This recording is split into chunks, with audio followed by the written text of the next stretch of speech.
Welcome back दोस्तों। आज की इस वीडियो में हम लोग बात करने वाले हैं कोशिका, उनके अंगक, स्ट्रक्चर और उनके फंक्शन के बारे में। दोस्तों, जैसे कि हम लोग जानते हैं कि हर एक जीव एक सिंगल कोशिका से आरंभ होता है बनना, और इसीलिए कोशिका को जीवन की छोटी इकाई कहेंगे। जिस प्रकार एक मकान छोटे छोटे ईंट से मिल करके बना होता है, उसी प्रकार हमारा शरीर, एक जीवन का शरीर छोटे छोटे कोशिकाओं से मिल करके बना होता है। इसीलिए हम बोल सकते हैं कि कोशिका सजीव की संरचनात्मक और क्रियात्मक इकाई होता है। अगर खोजकर्ता के हिसाब से देखा जाए तो सबसे पहले कोशिका की खोज 1665 में रॉबर्ट हुक के जरिए कॉर्क में मृत कोशिका की खोज किया गया था। उसके बाद एंटोनियो वॉन ल्यूवेनहुक नाम का वैज्ञानिक, जिन्होंने 1674 में तालाबों में पाए जाने वाले शैवालों में स्वतंत्र रूप से जीवित कोशिका की खोज किया गया था। तो सबसे पहले मृत कोशिका की खोज 1665 में रॉबर्ट हुक के जरिए, और जीवित कोशिका की खोज 1674 में एंटोनी वॉन ल्यूवेनहॉक के जरिए किया गया था। दोस्तों, जैसे कि हम लोग जानते हैं कि सेल के अध्ययन को साइटोलॉजी कहेंगे, और वहीं पर अगर देखा जाए ऊतकों के अध्ययन को हिस्टोलॉजी कहेंगे। अब ऊतक किनको बोलेंगे? तो कोशिकाओं के ऐसे समूह जो एक जैसे वर्क करे, एक जैसे कार्य करे, उनको ऊतक कहेंगे, और ऊतकों के अध्ययन को हिस्टोलॉजी कहते हैं। जैसे कि हम लोग जानते हैं कि वैसा जीव जो एक कोशिका से मिल करके बना होता है, उसे एक कोशिकीय जीव कहेंगे, और वैसा जीव जो बहुत सारी कोशिका से मिल करके बना होता है, उसे बहुकोशिकीय जीव कहेंगे। वास्तव में केंद्रक की उपस्थिति के आधार पर कोशिका को दो भागों में बांटेंगे, प्रोकैरियोटिक और यूकैरियोटिक। तो प्रोकैरियोटिक उन कोशिकाओं को कहेंगे जिनका न्यूक्लियस यानी कि केंद्रक वेल डेवलप्ड नहीं होता है, और वहीं पर देखा जाए यूकैरियोटिक उन कोशिकाओं को कहेंगे जिनका न्यूक्लियस यानी कि केंद्रक वेल डेवलप्ड होता है, सही तरीक़ा से बना होता है। और इसीलिए प्रोकैरियोटिक से बना जितनी भी जीव होता है वो एक कोशिका का होता है, और यूकैरियोटिक से बना जितनी भी जीव होता है वो बहुकोशिकीय होता है। दोस्तों, जैसे कि अभी हम लोग पता किए कि रॉबर्ट हुक नाम का वैज्ञानिक, जिन्होंने कोशिका को सबसे पहले खोजा था, और इन्होंने अपना एक पुस्तक लिखा था जिसका नाम है माइक्रोग्राफिया। तो सबसे पहले कोशिका का पता रॉबर्ट हुक ने 1665 में लगाया तथा अपनी पुस्तक माइक्रोग्राफिया कोशिका का वर्णन किया था। और वहीं पर ल्यूवेनहुक ने सबसे पहले उन्नत सूक्ष्म दर्शी से शैवाल में स्वतंत्र रूप से जीवित कोशिका का पता लगाया था। कोशिका को हम लोग दो भागों में बांटेंगे, एक हो गया जंतु कोशिका और दूसरा हो गया पादप कोशिका। तो जंतु कोशिका उन कोशिकाओं को कहेंगे जो जंतुओं में पाया जाता है, और पादप कोशिका उन कोशिकाओं को कहेंगे जो पादपों में यानी कि पेड़ पौधा में पाया जाता है। अब हम लोग बात करने वाले हैं ऑर्गेनेल्स यानी कि कोशिकांग के बारे में। कोशिकांग कोशिका का बड़ा भाग है जो कोशिका झिल्ली या प्लाज्मा झिल्ली से घिरा एक तरल पदार्थ होता है। इसमें बहुत से कोशिका के घटक होते हैं जिसे कोशिका अंग कहते हैं। दोस्तों, जैसे कि हम लोग जानते हैं कि कोशिकांग के अंदर बहुत सारी कोशिका का अंग होता है। तो हम लोग एक एक करके कोशिकांग के अंगकों के नाम, उनके खोजकर्ता और फिर कार्यों के बारे में डिस्कस करेंगे। फिर बाद में इन अंगकों को डिटेल से स्टडी करेंगे। तो सबसे पहला नंबर में आता है हरित लवक। दोस्तों, हम लोग जानते हैं कि हरित लवक का खोज सिम्पर नाम का वैज्ञानिक ने किया था, और इनका कार्य देखा जाए तो प्रकाश संश्लेषण के जरिए भोजन का निर्माण करना होता है। दूसरे नंबर में आता है माइटोकॉन्ड्रिया। जो कोशिकांग है वो कॉलिकर नाम का वैज्ञानिक ने किया था, और माइटोकॉन्ड्रिया का प्रमुख कार्य होता है एटीपी का निर्माण करना। एटीपी का फुल फॉर्म होता है एडिनोसिन ट्राइफॉस्फेट, जो कि ऊर्जा का एक रूप होता है। नेक्स्ट है इंडोप्लाज्मिक रेटिकुलम यानी कि अंतःप्रद्रवी जालिका, और इनका खोज पोर्टर नाम का वैज्ञानिक ने किया था। इंडोप्लाज्मिक रेटिकुलम का दो भाग होता है, एक होता है स्मूथ भाग और एक होता है रफ भाग। स्मूथ भाग में फैट का निर्माण होता है और रफ भाग में प्रोटीन का निर्माण होता है। चौथा नंबर में आता है गोल्जी का या फिर गोल्जी कॉम्प्लेक्स, और इनकी खोज कैमिलो गोल्गी नाम का वैज्ञानिक ने किया था। गोल्जी काय का प्रमुख कार्य अगर देखा जाए तो शुक्राणु तथा निर्माण का संश्लेषण करना, निर्माण करना तथा अपशिष्ट पदार्थों को स्थानांतरण करना या फिर सेल से बाहर निकालना होता है। 5वें नंबर में आता है कोशिका भित्ति। कोशिका भित्ति की खोज रॉबर्ट हुक नाम का वैज्ञानिक ने किया था। और कोशिका भित्ति जो होता है वो एक प्रकार का चयनात्मक पारगम्य की तरह वर्क करता है, चयनात्मक झिल्ली की तरह वर्क करता है, क्योंकि ये हानिकारक पदार्थों को बाहर करता है और लाभकारी पदार्थों को अंदर आने देता है। 6ठे नंबर में आता है कोशिका झिल्ली। और कोशिका झिल्ली की खोज सिंगर और निकोलस नाम का वैज्ञानिक ने मिलकर किया था। और कोशिका झिल्ली का भी वर्क चयनात्मक पारगम्य की तरह होता है। एक्चुअल में कोशिका भित्ति जो होता है वो पेड़ पौधों की कोशिका में पाया जाता है, और कोशिका झिल्ली जो होता है वो जंतुओं की कोशिकाओं में पाया जाता है। नेक्स्ट है क्वांटासोम। क्वांटासोम कोशिका के अंगक का नाम है, और इनकी खोज पार्क और पोर्न नाम का वैज्ञानिक ने किया था, और इनका मेन वर्क होता है प्रकाश संश्लेषण की इकाई के रूप में। नेक्स्ट देखा जाए राइबोसोम। राइबोसोम जो है पैलेड नाम का वैज्ञानिक ने इनकी खोज किया था, और राइबोसोम का मेन वर्क होता है प्रोटीन संश्लेषण प्रोसेस से प्रोटीन का निर्माण करना। नेक्स्ट अगर देखा जाए तो लाइसोसोम। तो लाइसोसोम या लाइसोसोम जिनका खोज डी दुबे नाम का वैज्ञानिक ने किया था, और लाइसोसोम को आत्मघाती की थैली भी कहते हैं। और नेक्स्ट अगर देखा जाए केंद्रक। केंद्रक के खोज रॉबर्ट ब्राउन नाम का वैज्ञानिक ने किया था, और केंद्रक का मुख्य कार्य होता है कोशिका का नियंत्रण करना। नेक्स्ट है केंद्रिका, जो केंद्रक के अंदर पाया जाता है, और इनका खोज किया था फोंटाना नाम का वैज्ञानिक। और केंद्रिका का वर्क होता है आरएनए का निर्माण करना।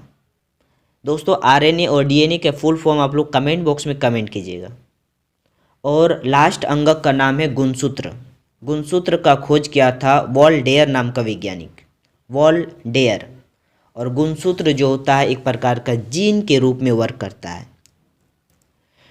चलिए अब हम लोग बात करने वाले हैं इन अंगकों को थोड़ा सा ब्रीफ तरीका से समझने की कोशिश करेंगे। तो सबसे पहले हम लोग बात कर लेते हैं कोशिका झिल्ली यानी कि प्लाज्मा मेम्ब्रेन के बारे में। दोस्तों प्लाज्मा मेम्ब्रेन जो होता है वो प्रोटीन, लिपिड और प्रोटीन का परत से बना होता है। मतलब उसमें 3 लेयर होता है। पहला लेयर प्रोटीन का बना होता है, बीच वाला लेयर जो होता है वो लिपिड यानी फैट का बना होता है, और फिर सबसे लास्ट का जो लेयर होता है वो प्रोटीन का बना होता है। इनका मुख्य कार्य अगर देखा जाए तो कोशिका परिवहन का नियमन करना, चयनात्मक पारगम्य, और तीसरा वर्क है कोशिका का संपर्क व आकृति का नियमन करना। चलिए दूसरे नंबर में आता है गोल्जी काय। तो जैसे कि अभी डिस्कस किए थे कि गोल्जी काय का खोज कैमिलो गोल्जी नाम के वैज्ञानिक ने किया था। इसकी संरचना के बारे में अगर देखा जाए तो कोशिका के समीप ये पाया जाता है, और इसमें ट्रांजिशनल वेसिकल पाया जाता है, सिस्टर्नी होता है, और शास्त्री वेसिकल होता है, और संग्राही वेसिकल भी इसमें पाया जाता है। मतलब कि सिस्टर्नी जो हो गया वो एक्चुअल में रिसेप्टर होता है और डोनर होता है, जो कि जितने भी टॉक्सिक पदार्थ होता है इन सब को पैकेजिंग करने का काम करता है, और फिर शरीर से बाहर निकालने का भी काम करता है। इनके मुख्य कार्य होता है सेक्रेशन करना, शुक्राणु में एक्रोसोम का निर्माण करना, और फिर लाइसोसोम का भी निर्माण करना। सिस्टर्नी, स्रावी वेसिकल और संग्रही वेसिकल ही ऐसे इनके ऑर्गेन हैं, गोल्जी काय का ऑर्गेन है, जो लाइसोसोम का निर्माण करने में मुख्य भागीदारी निभाता है। नेक्स्ट पॉइंट हम लोग देख लेते हैं लाइसोसोम अंगक के बारे में। तो इनकी खोज डी डुबे नाम का वैज्ञानिक ने किया था। इन्हें आत्मघाती की थैली भी कहते हैं, क्योंकि जो लाइसोसोम होता है एक प्रकार का सैनिक की तरह कार्य करता है। अगर देखता है कि सेल में कहीं पर गड़बड़ चल रहा है, सेल ढंग से फंक्शन नहीं कर रहा है, तो लाइसोसोम के अंदर में डाइजेस्टिव जूस होता है, डाइजेस्टिव एंजाइम होता है। ये इन डाइजेस्टिव एंजाइम के लेवल को बढ़ाता है और अपने आप को ब्लास्ट करता है, जिसके कारण पूरा का पूरा सेल जो होता है विनाश हो जाता है और इसके कारण बाकी सब सेल इन्फेक्ट होने से बच जाता है। इसीलिए इनको आत्मघाती की थैली कहते हैं।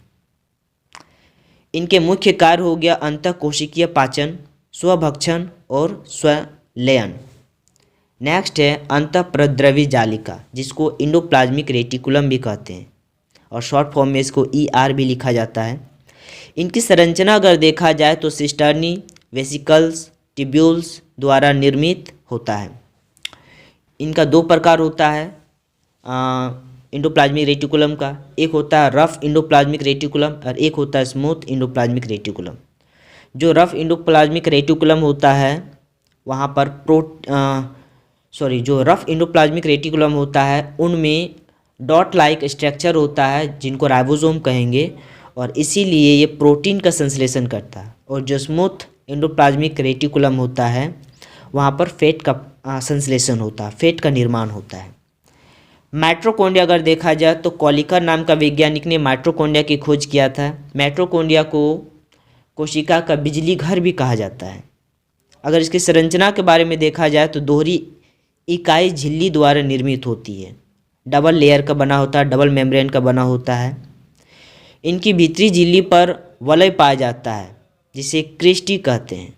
इसे शक्ति केंद्रक भी कहते हैं और power house of the cell भी कहते हैं।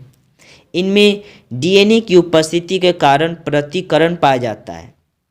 भीतरी झिल्ली पर ETS व श्वसनीय श्रृंखला पाई जाती है। अगर माइटोकॉन्ड्रिया का मेन वर्क देखा जाए तो भोजन के ऑक्सीकरण द्वारा ATP का निर्माण करना। ATP का फुल फॉर्म होता है एडिनोसिन ट्राइफॉस्फेट। ATP जो हो गया ऊर्जा का एक रूप है। और दूसरा इसका वर्क होता है पित्त पटलिकाओं का निर्माण करना, पीतक पटलिकाओं का निर्माण करना। नेक्स्ट हम लोग बात कर लेते हैं राइबोसोम। राइबोसोम की संरचना के बारे में अगर बात करते हैं तो इनकी झिल्ली जो होता है अनुपस्थित होता है, इनमें कोई भी झिल्ली नहीं पाया जाता है। राइबोसोम दो प्रकार को होता है, 70S टाइप और 80S टाइप। 70S टाइप जो है वो प्रोकैरियोटिक कोशिकाओं में पाया जाता है और 80S टाइप जो हो गया वो यूकैरियोटिक कोशिकाओं में पाया जाता है। राइबोसोम का मेन वर्क अगर देखा जाए तो ये प्रोटीन संश्लेषण का कार्य करता है और इसीलिए इनको प्रोटीन फैक्ट्री भी कहते हैं या फिर कोशिका का इंजन भी कहा जाता है। नेक्स्ट है सेंट्रोसोम।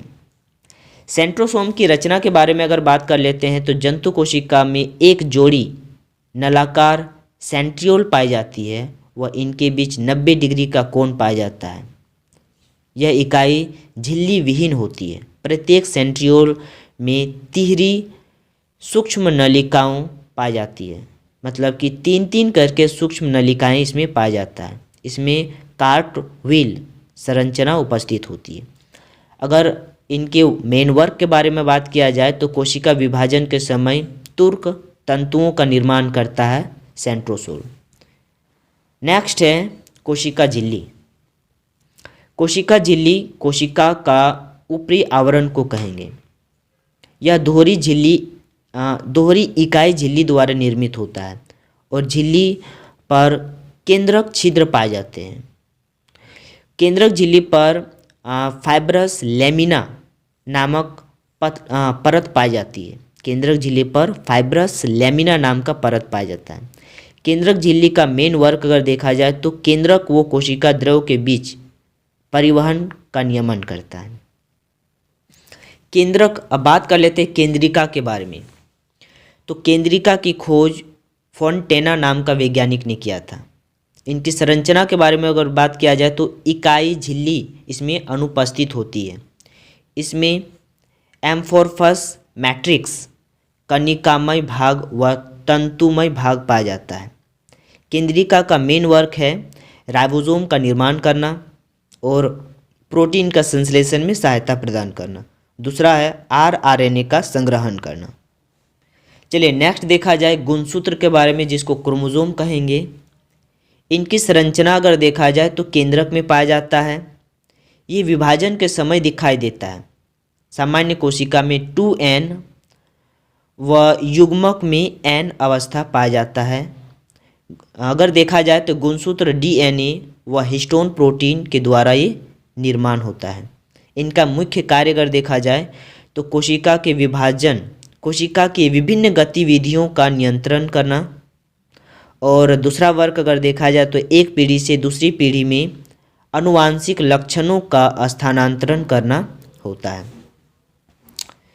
चलिए नेक्स्ट अगर देखा जाए तो पश्चमाविका जिसको सीलिया कहेंगे, तो पश्चमाविका का संरचना जो होता है दो माध्य व 9 परिधीय सूक्ष्म नलिकाओं की व्यवस्था युक्त होता है। इसमें इकाई झिल्ली अनुपस्थित होता है। पश्चमाविका का मेन वर्क अगर देखा जाए तो सिलिएट्स में गमन व पोषण में सहायता होता है और जनन वाहिकाओं व ट्रेकिया में पाई जाती है। नेक्स्ट है लवक के बारे में, यानी कि प्लास्टिड। तो प्लास्टिड की संरचना अगर देखा जाए तो ये दोहरी झिल्ली इकाई युक्त होता है और इनके मेन वर्क अगर